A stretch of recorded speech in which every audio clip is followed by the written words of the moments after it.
નમસ્કાર વિદ્યાર્થી મિત્રો, આજે આપણે ધોરણ 12 વિષય ભૂગોળનો અભ્યાસ કરીશું. 12મા ધોરણના ભૂગોળમાં કુલ 13 પાઠનો અભ્યાસ કરીશું.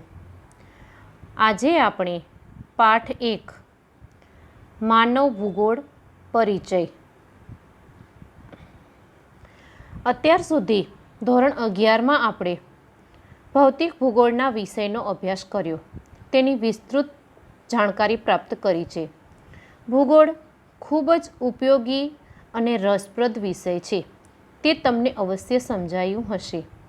ધોરણ 12માં આપણે માનવ ભૂગોળનો પરિચય પ્રાપ્ત કરીશું. એટલે કહેવાનું કે આપણે 11મા ધોરણમાં ભૌતિક એટલે કે પ્રાકૃતિક ભૂગોળનો અભ્યાસ કર્યો. હવે 12મા ધોરણમાં આપણે માનવ ભૂગોળનો અભ્યાસ કરીશું. એટલે કે ભૂગોળનો માનવી સાથેનો સંબંધ. આગળ વધતા, ભૂગોળ એ પૃથ્વી વિશે પદ્ધતિસરનો અભ્યાસ કરતું વિજ્ઞાન છે. શું કહે છે વિદ્યાર્થી? ભૂગોળ એ પૃથ્વી વિશે પદ્ધતિસરનો અભ્યાસ કરતું વિજ્ઞાન છે. બધા જ પ્રાકૃતિક વિજ્ઞાન તથા સામાજિક વિજ્ઞાનો યથાર્થતાને જાણવી, ધ રિયાલિટીના ઉદ્દેશ્યને ધ્યાનમાં રાખે છે. એટલે કે બધા જ જે કુદરતી તત્વો, પ્રાકૃતિક તત્વો તથા સામાજિક વિજ્ઞાનો છે, એની જે રિયાલિટી જે કંઈ આપણે ખરેખર એના ઉદ્દેશ્યને ધ્યાનમાં રાખીએ છીએ. ભૂગોળ યથાર્થતાને સમગ્રતાના સ્વરૂપમાં સમજવાનો પ્રયત્ન કરે છે. ભૂગોળ એટલે જિયોગ્રાફી. ભૂગોળનું જ્ઞાન બે અભિગમ દ્વારા પ્રાપ્ત કરી શકાય છે. એક છે પદ્ધતિસર અભિગમને આધારે અને બે છે પ્રાદેશિક અભિગમને આધારે. હવે માનવ ભૂગોળ એટલે કે હ્યુમન જિયોગ્રાફી એ પદ્ધતિસર અભિગમની વિષય શાખા છે. તેમાં માનવી અને પ્રકૃતિ વચ્ચે સતત પરિવર્તનશીલ પ્રક્રિયાઓથી જે સાંસ્કૃતિક લાક્ષણિકતાઓ ઉદ્ભવે છે તેનો અભ્યાસ કરવામાં આવે છે. એટલે કે આપણે જે માનવ ભૂગોળનો અભ્યાસ કરવાના છીએ એ પદ્ધતિસરના અભિગમની જ વિષય શાખા છે. એની અંદર આપણે માનવી અને પ્રકૃતિ વચ્ચે જે સતત પરિવર્તનશીલ પ્રક્રિયાઓ છે, જેનો સાંસ્કૃતિક લાક્ષણિકતાઓ ઉદ્ભવે છે, એનો અભ્યાસ કરીશું. હવે આપણે જોઈએ તો કે 15મી સદીનો ઉત્તરાર્ધથી લઈ અને 18મી સદી સુધીનો સમયગાળો, એટલે કે 15મી સદી પૂર્ણ થતાં અને 18મી સદી સુધીના સમયગાળાને સંશોધન યુગ કહેવામાં આવે છે. હવે સંશોધન યુગ શા માટે કહેવામાં આવે છે? તો આ સમયગાળા દરમિયાન શોધ પ્રવાસો દ્વારા વિશ્વના જુદા જુદા પ્રદેશોની વિસ્તૃત માહિતી એકત્ર કરવામાં આવી. એટલે કે આ સમય દરમિયાન દેશ વિદેશમાં પ્રવાસો કરી અને જુદા જુદા પ્રદેશોની જુદા જુદા વિષયોની માહિતી એકત્ર કરવામાં આવી. નકશા નિર્માણની કાર્યનો વિકાસ થયો. ભૂગોળવિદોએ પ્રાપ્ત માહિતીને વૈજ્ઞાનિક ઢાંચામાં વર્ગીકૃત કરી તેના પરિણામ સ્વરૂપ ભૂગોળ વિષયનો ઉદ્ભવ થયો. એટલે કે આ ભૂગોળવિદોએ તેના પ્રવાસ નોંધો દરમિયાન જેને માહિતી પ્રાપ્ત થઈ તેને વૈજ્ઞાનિક ઢાંચામાં વૈજ્ઞાનિક રીતે તેને વર્ગીકૃત કરી, વહેંચી અને તેના પરિણામ સ્વરૂપ જે કહીએ કે ભૂગોળ વિષયનો ઉદ્ભવ થયો. બર્નાર્ડ વેરેનિયસે તેના પુસ્તક જિયોગ્રાફિયા જર્નાલિઝમમાં ભૂગોળના બે વિભાગ દર્શાવ્યા છે. તો કોને બે વિભાગ દર્શાવ્યા છે? તો બર્નાર્ડ વેરેનિયસે. કયા પુસ્તકમાં દર્શાવ્યા છે? તો જિયોગ્રાફિયા જર્નાલિઝમમાં. હવે એક છે સામાન્ય ભૂગોળ અને બીજું છે વિશિષ્ટ ભૂગોળ. સામાન્ય ભૂગોળમાં સમગ્ર પૃથ્વીને એક એકમ તરીકે સ્વીકારીને તેની લાક્ષણિકતાઓનો અભ્યાસ કરવામાં આવે છે. શું કહેવાય છે? સામાન્ય ભૂગોળ શું છે? તો કે સમગ્ર પૃથ્વીને એક એકમ તરીકે સ્વીકારીને તેની લાક્ષણિકતાઓનો અભ્યાસ કરવામાં આવે છે. અને 2 નંબર પર છે વિશિષ્ટ ભૂગોળ. તો કે વિશિષ્ટ ભૂગોળમાં જુદા જુદા પ્રદેશો અને ત્યાંના માનવ જીવનનો અભ્યાસ કરવામાં આવે છે. પૃથ્વી ઉપર માનવ જીવનનો ક્રમશઃ એટલે કે ધીમે ધીમે જે વિકાસ થયો છે, માનવીની મૂળભૂત જરૂરિયાતો ખોરાક, વસ્ત્ર અને રહેઠાણ વગેરે ઉપર કુદરતી પરિબળો અસર કરે છે. આપણે જે કહીએ ને કે માનવીની પાયાની જરૂરિયાતો ખોરાક, પોશાક અને રહેઠાણ, એની અસર કુદરતી પરિબળો ઉપર પડે છે. તો એ કઈ રીતે આપણે જોઈએ?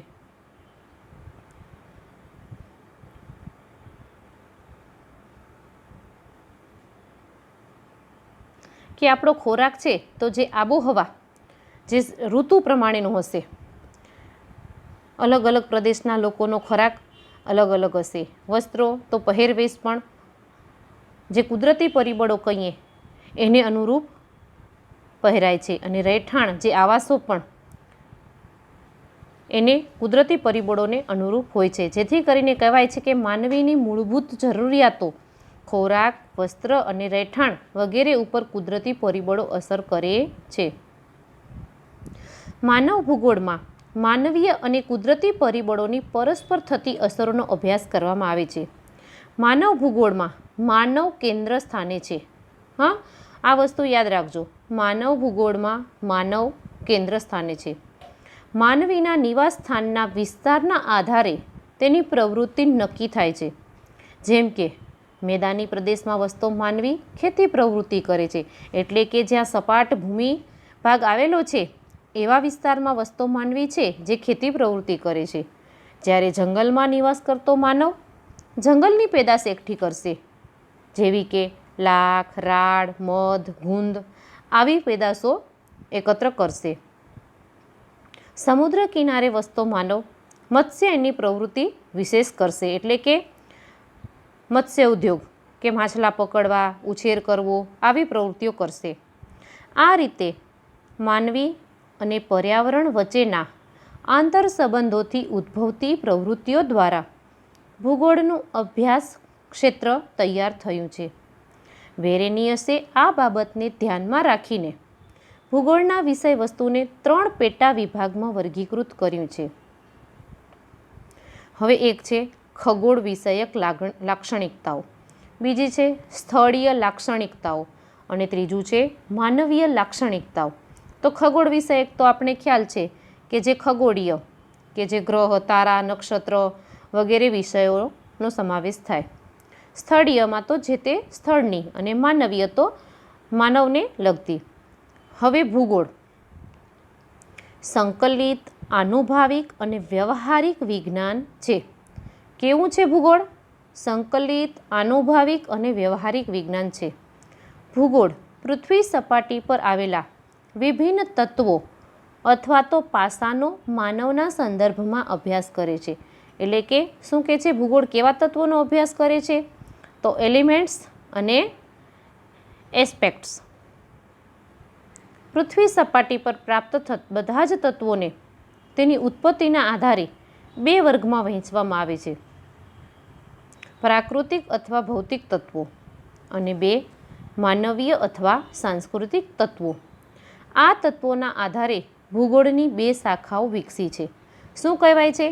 કે પૃથ્વી સપાટી પર પ્રાપ્ત થતા તત્વો, એટલે કે આપણે પૃથ્વી પરથી મળતી જે કંઈ બાબતો છે તો એના ઉત્પત્તિના આધારે કે તેની ઉત્પત્તિ કેવી રીતે થઈ એના આધારે એને 2 ભાગમાં વહેંચ્યું છે.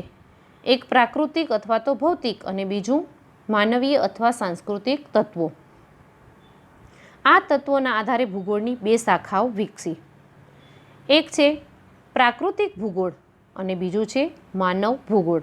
એટલે કે પ્રાકૃતિક ભૌતિક ભૂગોળ એટલે ફિઝિકલ જિયોગ્રાફી અને માનવ ભૂગોળ એટલે હ્યુમન જિયોગ્રાફી. હવે 19મી સદીમાં પ્રાકૃતિક ભૂગોળ અને ભૂસ્વરૂપીય ભૂગોળ નામની શાખાઓનો વિકાસ થયો. શું કહે છે કે 19મી સદીમાં પ્રાકૃતિક ભૂગોળ અને ભૂસ્વરૂપીય ભૂગોળ નામની શાખાઓનો વિકાસ થયો, પરંતુ તેની પ્રતિક્રિયા રૂપે કેટલાક ભૂગોળવિદોએ માનવી અને પર્યાવરણ વચ્ચેના પારસ્પરિક સંબંધોના અભ્યાસને ખૂબ મહત્ત્વ આપ્યું. તેના પરિણામે માનવ ભૂગોળ શાખાનો ઉદ્ભવ થયો. હવે આપણને પૂછાય કે માનવ ભૂગોળ શાખાનો ઉદ્ભવ કેવી રીતે થયો?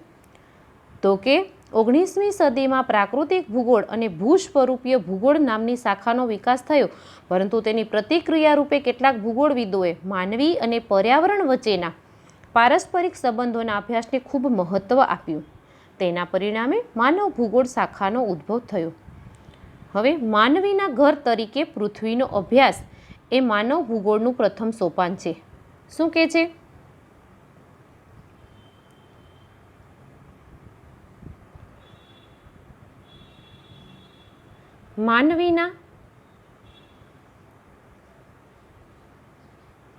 માનવીના ઘર તરીકે પૃથ્વીનો અભ્યાસ એ માનવ ભૂગોળનું પ્રથમ સોપાન છે. માનવ ભૂગોળ 3 બાબતોના અભ્યાસને મહત્ત્વ આપે છે.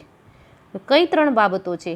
તો કે પ્રાકૃતિક તત્વો અને માનવ જગત વચ્ચેનો સંબંધ, એટલે કે જે આપણે પ્રકૃતિ દ્વારા મળતા તત્વો, કુદરત દ્વારા મળતા તત્વો અને માનવ વચ્ચેનો સંબંધ. બીજું છે માનવ પ્રવૃત્તિઓનું સ્થાનિક વિતરણ અને તે પ્રવૃત્તિઓ થવા પાછળના કારણો. અને ત્રીજું છે વિશ્વના જુદા જુદા પ્રદેશોમાં સામાજિક અને આર્થિક વિભિન્નતાઓનું અધ્યયન. તો માનવ ભૂગોળ છે એ આ 3 બાબતોના અભ્યાસને મહત્ત્વ આપે છે.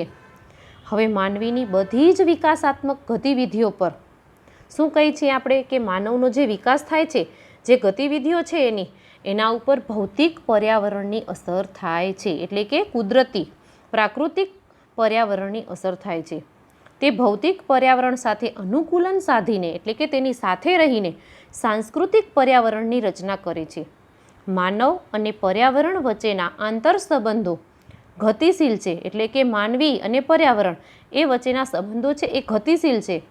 પ્રાકૃતિક તત્વો અને માનવ જગત વચ્ચેના સંબંધો, સાંસ્કૃતિક પર્યાવરણ ઉદ્ભવ થવાના કારણો, વિશ્વના જુદા જુદા પ્રદેશોની સામાજિક અને આર્થિક ભિન્નતાઓ, માનવીની સાંસ્કૃતિક અને આર્થિક પ્રવૃત્તિઓ વગેરે પાસાઓનો અભ્યાસ માનવ ભૂગોળ દ્વારા થાય છે.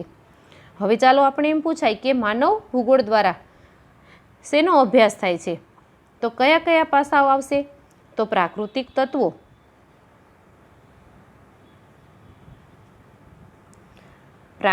તત્વો, અને માનવ જગતનો સંબંધ, સાંસ્કૃતિક પર્યાવરણ ઉદ્ભવ થવાના કારણો, પછી વિશ્વના જુદા જુદા પ્રદેશોની સામાજિક અને આર્થિક ભિન્નતા, અને ત્રીજું છે માનવીની સાંસ્કૃતિક અને આર્થિક પ્રવૃત્તિઓ. આ વગેરે પાસાઓનો અભ્યાસ માનવ ભૂગોળ દ્વારા થાય છે. હવે પ્રકૃતિ અને માનવ એ બે કેવા છે? અવિભાજ્ય તત્વો છે.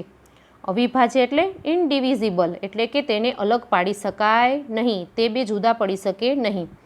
બંનેની સમગ્રતાની દ્રષ્ટિએ સમજવાનો પ્રયત્ન માનવ ભૂગોળ કરે છે. પ્રસિદ્ધ ફ્રેન્ચ ભૂગોળવેત્તા જીન બ્રુન્સે માનવ ભૂગોળની વ્યાખ્યા આપતા કહ્યું છે, માનવ ભૂગોળ એવા બધા જ તત્વોનો અભ્યાસ કરે છે કે જે માનવીની ક્રિયા પ્રતિક્રિયા દ્વારા પ્રભાવિત થાય છે. એટલે કે પ્રસિદ્ધ ફ્રેન્ચ ભૂગોળવેત્તા જીન બ્રુન્સે માનવ ભૂગોળની વ્યાખ્યા આપી છે. એમાં કહે છે માનવ ભૂગોળ એવા બધા જ તત્વોનો અભ્યાસ કરે છે જે માનવીની ક્રિયા પ્રતિક્રિયા દ્વારા પ્રભાવિત થાય છે. એટલે કે આપણે એક ક્રિયામાંથી બીજી ક્રિયા ઉદ્ભવે એને આપણે પ્રતિક્રિયા કહીએ, તો એનાથી ક્રિયા પ્રતિક્રિયા દ્વારા પ્રભાવિત થાય છે. હવે આપણે અન્ય બીજી કેટલીક વ્યાખ્યાઓ જોઈએ. માનવ ભૂગોળની વ્યાખ્યાઓ. તો ફ્રેડરિક રેટઝેલ જે માનવ સમાજ અને પૃથ્વીના પ્રાકૃતિક તત્વો વચ્ચેના સંબંધોનું સંયોજિત સિન્થેટિક અધ્યયન માનવ ભૂગોળ કરે છે. શું કહે છે ફ્રેડરિક રેટઝેલ? માનવ સમાજ અને પૃથ્વીના પ્રાકૃતિક તત્વો વચ્ચેના સંબંધોનું સંયોજિત અધ્યયન માનવ ભૂગોળ કરે છે. એવી જ રીતે બીજી કુમારી એલન સી સેમ્પલ માનવ ભૂગોળની વ્યાખ્યા આપતા કહે છે કે માનવ ભૂગોળ અસ્થિર પૃથ્વી અને ક્રિયાશીલ માનવી. શું કીધું છે? માનવ ભૂગોળ અસ્થિર પૃથ્વી અને ક્રિયાશીલ માનવી વચ્ચેના પરિવર્તનશીલ સંબંધોનું અધ્યયન છે. પોલ વિડાલ ડી લા બ્લાસ આપણી પૃથ્વીને નિયંત્રિત કરનારા ભૌતિક નિયમો તથા પૃથ્વી ઉપર રહેનારા સજીવો વચ્ચેના સંબંધોના સંયોજિત જ્ઞાનમાંથી ઉત્પન્ન સંકલ્પના એટલે માનવ ભૂગોળ. અને આગળ એલવર્થ હન્ટિંગ્ટન એ માનવ ભૂગોળની વ્યાખ્યા આપતા જણાવે છે કે ભૌગોલિક પર્યાવરણ તથા માનવીય ક્રિયાઓના પરસ્પર સંબંધોનો અભ્યાસ એટલે માનવ ભૂગોળ.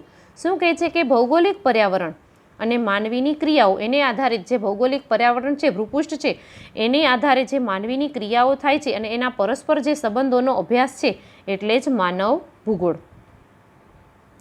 હવે એરિસ્ટોટલ, બકલ, હમ્બોલ્ટ, રીટર વગેરે વિદ્વાનોએ ઇતિહાસ ઉપર ભૂમિના પ્રભાવને મહત્ત્વ આપ્યું હતું.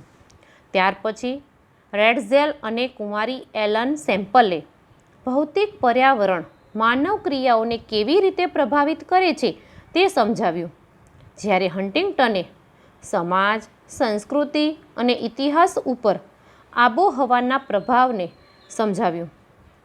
આ વિદ્વાનોના વિચારોથી સ્પષ્ટ થાય છે કે માનવ ભૂગોળ માનવ સમાજ અને તેના પર્યાવરણ વચ્ચેના આંતરસંબંધોને પ્રાધાન્ય આપે છે.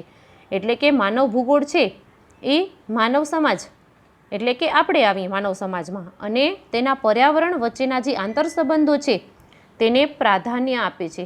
માનવ ભૂગોળ એક ગત્યાત્મક ડાયનેમિક વિજ્ઞાન છે. માનવ ભૂગોળના વિષય વસ્તુમાં સમયની સાથે વૃદ્ધિ અને વિસ્તાર થઈ રહ્યો છે. હવે આપણે માનવ ભૂગોળના અભ્યાસના ક્ષેત્રોની સમજ મેળવીશું. તો વિદ્યાર્થી મિત્રો, આજના દિવસે આપણે અહીંયા આ વિડીયો પૂર્ણ કરીશું. હવે માનવ ભૂગોળનો વિષય વસ્તુ છે એ પછીના વિડીયોમાં આપણે અભ્યાસ કરીશું.